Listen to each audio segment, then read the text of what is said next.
ஓம் ஸ்ரீ குருபியோ நமக. ஓம் ஸ்ரீ மகா பெரியவா சரணம். மார்ச் 20ஆம் தேதி வெள்ளிக்கிழமை இன்றைய தினம் சந்திர தரிசனம், அதாவது 3ஆம் பிறை. இப்போ நம்ம சொல்லக்கூடிய இந்த 2 பொருட்களை நிலைவாசலில் வச்சுட்டு அதுக்கப்புறம் இப்போ நம்ம சொல்கிற மாதிரி அதை பயன்படுத்தினீங்கன்னா வாழ்க்கையில் நல்ல முன்னேற்றம் ஏற்படும். அது என்ன வழிபாட்டு முறைன்னு பார்க்கறதுக்கு முன்னாடி நம்மளோட வீடியோஸை இப்போ தான் நீங்கள் ஃபஸ்ட் டைம் பார்க்குறீங்கன்னா மறக்காமல் சப்ஸ்கிரைப் பண்ணிக்கோங்க. தொடர்ந்து இது மாதிரி அப்டேட் தெரிஞ்சுக்கிறதுக்கு பக்கத்து நோட்டிஃபிகேஷன் பெல்லை கிளிக் பண்ணி ஆல் அப்படிங்கிற செலக்ட் பண்ணிக்கோங்க.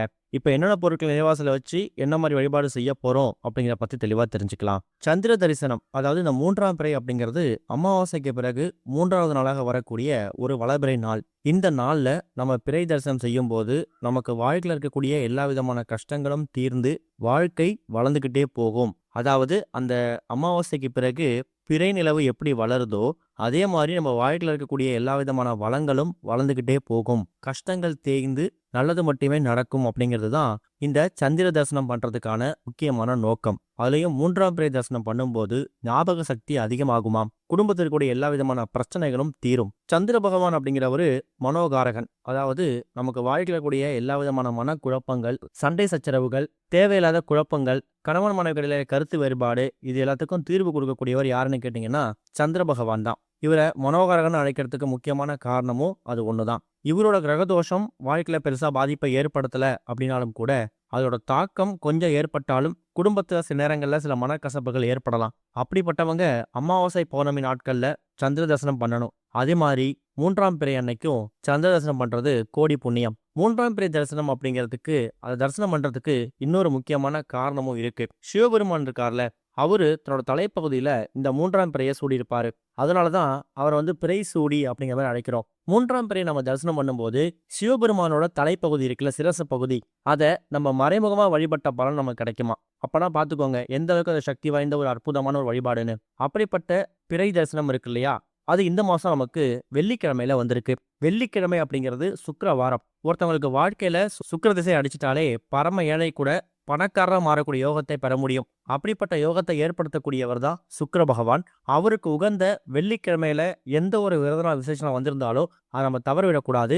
அதுக்கு இந்த 3ஆம் பிறையும் விதிவிலக்கு கிடையாது. 3ஆம் பிறை அன்னைக்கு என்ன மாதிரி வழிபாடுகள் செய்யலாம்? இப்போ உதாரணத்துக்கு மாலை எப்படி பார்த்தாலும் ஒரு 6:30 7 மணிக்கெல்லாமே பிறை நிலவு தெரிய ஆரம்பிச்சிடும். அப்போ உங்க வீட்டோட பூஜை அறையில விளக்கேற்றி வச்சுட்டு நீங்க பூஜை பண்ணலாம். எல்லா கடவுளுக்கும் பொதுவா ஒரு தீபத்தை ஏற்றி வச்சுட்டு அதே மாதிரி உங்கள் வீட்டோட மொட்டை மாடிக்கு போயிட்டு அங்கே சந்திர பகவான் அந்த பிறை நிலவை பார்த்து ஓம் சந்திரமௌலீஸ்வராய நமக அப்படிங்கிற மந்திரத்தை ஒரு 3 முறை உச்சரிக்கணும். சந்திர பகவானே, இந்த பிறை நிலவு எப்படி பிரகாசமா அடுத்தடுத்து வளருதோ, இந்த அமாவாசைக்கு பிறகு வரக்கூடிய நாட்கள் எப்படி வளர்பிறை நாட்களாக இருக்கோ அதே மாதிரி எங்கள் குடும்பத்தில் இருக்கக்கூடிய கஷ்டங்கள்லாம் தேய்ந்து பேரு புகழ், வருமானம், செல்வ செழிப்பு, பொருளாதாரம் இது எல்லாமே வளரணும், வாழ்க்கையில நல்லது மட்டுமே நடக்கணும்னு என்னென்ன வேண்டுதல் இருக்கோ அது எல்லாத்தையும் நீங்க சந்திர பகவான் கிட்ட வேண்டிக்கணும். இதுதான் ஒரு மாதம் வரக்கூடிய பிறை தரிசனம், அதாவது சந்திர தரிசனம் அன்னைக்கு பண்ணக்கூடிய எளிமையான வழிபாட்டு முறைகள். இது போக எந்த ஒரு விருதுநாள் விசேஷங்கள் வந்திருந்தாலும் அன்றைய தினம் நம்ம பண்ணக்கூடிய பரிகாரங்களும் வழிபாட்டு முறைகளும் நமக்கு வாழ்க்கையில மாற்றங்களை ஏற்படுத்தும். அதுக்கு இந்த பிறை தரிசனமும் விதிவிலக்கு இல்லை அப்படிங்கிறத நீங்க தெரிஞ்சுக்கணும். முன்னாடியே சொல்லியிருந்தோம், அந்த பிறை தரிசனம் அந்த 3ஆம் பிறை எந்த கிழமையில வருதோ அதை பொறுத்து அதோட பலன்கள் மாறுபடும். அதுக்கு உதாரணமா இந்த மாசம் வந்திருக்கக்கூடிய இந்த பிறை தரிசனம் நமக்கு வெள்ளிக்கிழமையில வந்திருக்கிறதால சந்திர பகவானுக்கு உகந்த, அதே மாதிரி அன்றைய தினம் சுக்கிர பகவானுக்கு உகந்த 2 பொருட்களை நீங்க நிலைவாசல பத்திரப்படுத்தி வைக்கணும். அதில் முதல் முக்கியமான பொருள், சுக்கிர பகவானுக்கு ரொம்ப பிடிச்ச ரொம்ப உகந்த ஒரு தானியம் வெள்ளை மொச்சை. வாழ்க்கையில் யாருக்காவது, உதாரணத்துக்கு குடும்பத்தில் யாராவது நபருக்கு சுக்கிர தோஷம் இருக்குன்னா அந்த சுக்கிர தோஷம் படிப்படியாக குறையணும் அப்படின்னு நினைக்கிறவங்க வெள்ளிக்கிழமையில வரக்கூடிய சுக்கிர ஹோரை 3 ஹோரையில் வரும். காலையில் 6 மணிலேருந்து 7 மணி, மதியம் 1 மணிலேருந்து 2 மணி, அதை விட்டிங்கன்னா இரவு 8 மணிலேருந்து 9 மணி. இந்த 3 1 மணி நேரங்களும் சுக்கிர ஹோரை. இந்த நேரத்தில் வெள்ளை மொச்சையை சின்னதாக ஒரு கிண்ணத்தில் போட்டு வச்சு, எல்லார் வீடுகள்லையும் சுக்கிர பகவான் ஃபோட்டோஸில் இருக்குன்னு சொல்ல முடியாது. அப்படிப்பட்டவங்க சிவபெருமான் ஃபோட்டோவுக்கு முன்னாடி ஒரு தீபத்தை ஏற்றி வச்சு அந்த தீபத்தை சுக்கிர பகவானாக பாவித்து அந்த வெள்ளை மொச்சை சமர்ப்பிக்கலாம். அப்படிப்பட்ட சக்தி வாய்ந்த, வாழ்க்கையிலே பல மாற்றங்களை ஏற்படுத்தக்கூடிய, சுக்கிர திசையை வாரி வழங்கக்கூடிய அற்புதமான ஒரு பொருள் இந்த வெள்ளை மொச்சை. அதை 1 ஸ்பூன் எடுத்துக்கோங்க.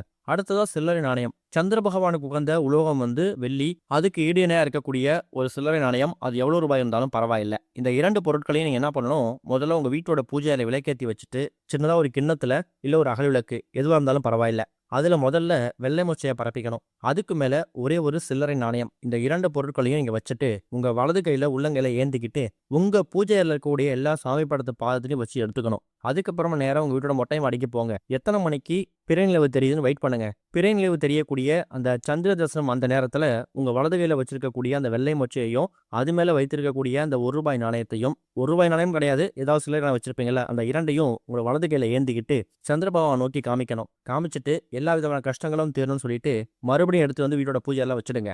அதுக்கப்புறம் உங்க அன்றாட வேலை பார்க்கலாம். இரவு இந்த வெள்ளிக்கிழமையில ஒரு சுக்கிரஹோரை சொன்னோம்ல, 8 மணிலேருந்து 9 மணி வரைக்கும். இந்த 1 மணி நேரம் சுக்கிரஹோரை வெள்ளிக்கிழமை கூடிய நேரம். அந்த நேரத்துல இந்த 2 பொருட்களையும் உங்க வீட்டோட நிலைவாசல்ல வைக்கணும். நிலைவாசல்னா வீட்டை தினம் விளக்கேற்றுவீங்கல்ல வாசல் பகுதியை, அந்த வாசல் பகுதியில விளக்கு ஏற்றக்கூடிய அந்த இடத்துல இந்த 2 பொருட்களையும் வைக்கணும். வச்சுட்டு அதுக்கப்புறம் நீங்க சாப்பிட்டுட்டு இரவு தூங்க போயிடலாம். மறுநாள் காலையில, அதாவது மார்ச் 21ஆம் தேதி சனிக்கிழமை தூங்கி எழுந்ததுக்கு பிறகு முதல் வேலையா அந்த 2 பொருட்களை எடுத்துட்டு வந்து வீட்டோட பூஜையெல்லாம் வச்சிடுங்க. சந்திர தரிசனம் பிறை நிலவு இருக்கு இல்லையா, அது இரவு முழுக்க நம்ம கூட டிராவல் பண்ணும். அந்த நேரத்துல பிரபஞ்சத்தோட சக்தி வந்து இந்த சந்திர தரிசனத்தோட டிராவல் பண்ணும்போது அதோட மகிமை இந்த வெள்ளை மொச்சை மேலையும் அந்த சில்லறை நாணயத்து மேலையும் விழும். அப்ப என்ன ஆகும்னா, நிலைவாசல வைக்கும்போது அந்த சந்திர தரிசனத்துக்கான ஒட்டுமொத்த பவரையும் அது உள்வாங்கிக்கும். அதை எடுத்துட்டு வந்து உங்க வீட்டோட பூஜை அறை வச்சுட்டு நீங்க குளிச்சுட்டு சுவாமி கும்பிடும்போது சின்னதா ஒரு கவர் இல்ல ஏதாவது ஒரு ஒயிட் கலர் பேப்பர் இல்ல ஒரு துணி எடுத்துக்கோங்க. அதுல அந்த வெள்ளை மொச்சையும் அந்த ₹1 நாணயத்தையும் வச்சு மூட்டையா கட்டி இல்ல பொட்டலமா மடிச்சு உங்க வீட்டோட